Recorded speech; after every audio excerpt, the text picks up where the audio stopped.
ధర్మశాస్త్రమునందు ఆనందించుచు జీవారాత్మ దాన్ని ధ్యానించేవాడు ధన్యుడు.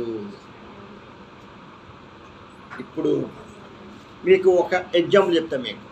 మీకు బాగా అర్థం అవ్వాలంటే మీకు ఒక ఎగ్జాంపుల్ చెప్తా. ఫోన్ తీసుకున్నారు, ఎప్పుడైనా ఫోన్ తీసుకున్నారు కదా. ఫోను తీసుకున్నప్పుడు ఆ ఫోన్ ఎలాగ ఆపరేటింగ్ చేయాలో ఫోన్ ఒక బుక్ ఉంటుంది, ఉందా లేదా? ఆ బుక్ చదివితే ఫోన్ ఎలాగ ఆపరేటింగ్ చేయాలో ఆ బుక్లోని క్లియర్ రాసి ఉంటుంది.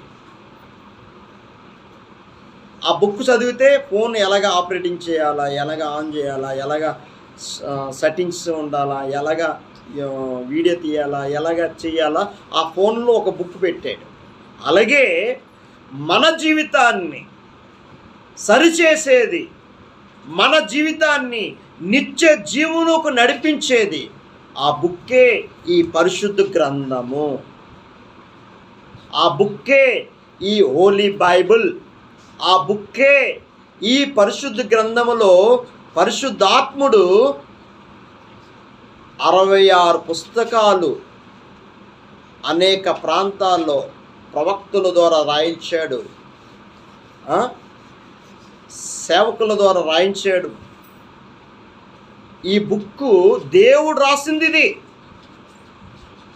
దేవుడే రాయించాడు, పరిశుద్ధాత్మ ద్వారా రాయించి ఈ వాక్యము మనకి ఎప్పుడైతే యెహోవా ధర్మశాస్త్రమునందు ఆనందించుచు దివారాత్మ దానిని ధ్యానించేవాడు ధన్యుడు. ఆ వాక్యం ఎప్పుడైతే ధ్యానిస్తున్నాం, పరిశుద్ధాత్ముడు ఎప్పుడైతే ఈ వాక్యాన్ని ధ్యానించినప్పుడు నా కష్టాలు వచ్చినా, నిందలు వచ్చినా, అవమానాలు వచ్చినా, నా దేవుడు నా కోసము నా అరచేతులు చెక్కి ఉన్నాడు, నా కోసం ప్రాణం పెట్టాడు యేసయ్య. నువ్వు ఎలాంటి వ్యక్తివైనా ఈరోజు దేవుడు పిలుస్తున్నాడు. నువ్వు ఎంత ఘోర పాపివైన దేవుడు ఈరోజు పిలుస్తున్నాడు. నువ్వు ఎలాంటి వ్యక్తివైన దేవుడు పరిశుద్ధాత్మను నీ జీవితంలోకి వచ్చి నిన్ను రూపాంతరంగా మార్చేస్తాడు. దుష్టుడు ఆలోచన రావు. ఇంకా ఈరోజు నుంచి మనం ఏం చేయాలా?